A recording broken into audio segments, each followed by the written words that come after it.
Statement दिया है कि आधार कार्ड को मान्यता दिया है। हमारे लोगों में अभी भी इसको लेकर कंफ्यूजन। सुप्रीम कोर्ट ने स्टेटमेंट नहीं दिया है। सुप्रीम कोर्ट ने एसआईआर के खिलाफ जिन 5-6 लोगों ने मुकदमा किया था उसमें से एक खाकसार अख्तरुल भी था, और जनाब बैरिस्टर सऊदी अवैसी साहब ने एमआईएम की जानिब से मेरे नाम से वहाँ पर मुकदमा दाखिल कराया, और भी कुछ लोगों ने किया है, कांग्रेस के लोगों ने किया है, राजद के लोगों ने किया, दीगर लोगों ने किया है।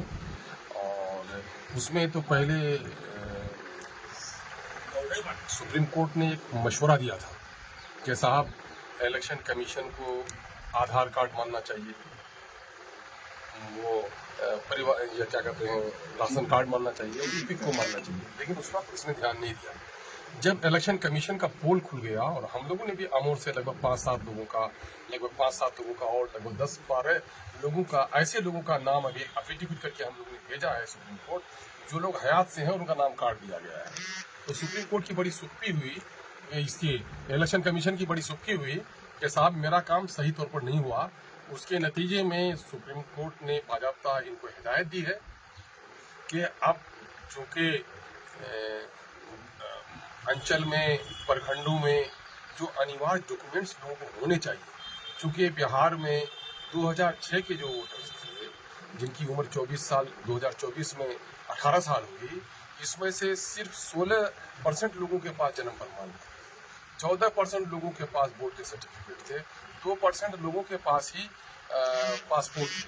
तो एक बड़ी आबादी थी, उनके पास कोई डॉक्यूमेंट नहीं था सिवाय आवास प्रमाण पत्र। और बिहार के तमाम तर जिलों में आवास प्रमाण पत्र निर्गत करने में सरकार ने बड़ी लापरवाही बरती, और नीतीश सरकार ने बिलखुसूस सीमांचल के साथ एक सौतेलापन का व्यवहार किया, जिसकी वजह से एआईएमआईएम ने पूरे इलाके में अपना धरना दिया है। और उस धरने के माध्यम से हम लोगों ने कहा कि साहब आप हमारे आवास प्रमाण पत्र निर्गत करो, और नहीं तो हमारे आधार कार्ड को और दूसरे जो वैकल्पिक वो हैं उसको तस्लीम करो। नतीजा ये हुआ है कि इस मामले में हम मुबारकबाद देते हैं सुप्रीम कोर्ट को कि उन्होंने लोगों की मजबूरी को समझी, इलेक्शन कमीशन ऑफ इंडिया के लापरवाही को सामने में लाया, बिहार हुकूमत की लापरवाही जो सर्टिफिकेट इशू करने में थी उसको सामने में रखते हुए अब यह आदेश निर्गत कर दिया है कि आधार कार्ड को भी वैकल्पिक तौर पर माना जाएगा। इसलिए अब जिन लोगों के नाम के ताल्लुक से डॉक्यूमेंट जमा नहीं हुआ है, आधार कार्ड के जरिए उनका नाम डॉक्यूमेंट तस्लीम किया जाएगा।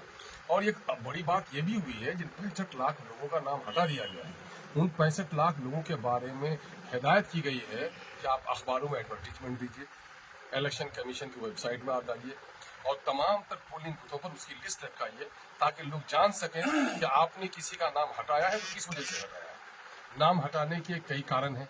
एक तो है कि उनकी मौत हो गई होगी, एक है कि परमानेंटली वहाँ से शिफ्ट कर गए होंगे, या शादी उनकी हो गई होगी, या वो लापता है। तो इस तरह का मामला अब आपको अंचल में, आपके पंचायत में और आपके पोलिंग स्टेशन पर, इलेक्शन कमीशन की वेबसाइट पर और प्रमुख अखबारों के जरिए से भी इसका प्रचार प्रसार करने की हिदायत की गई है। मैं समझता हूँ कि ये बड़ी कामयाबी है उन तमाम तर लोगों की तरफ से जिन लोगों ने एसआईआर के खिलाफ सुप्रीम कोर्ट का दरवाजा खटखटाया था और धरना प्रदर्शन और सरकार इलेक्शन कमीशन के इस तोगलकी फरमान के खिलाफ एहतजाज बुलंद किया था। बड़ी कामयाबी हुई है। अब मैं समझता हूँ कि बिलखुसूस इससे गरीबों को, दलितों को, अनपढ़ लोगों को बड़ी राहत है।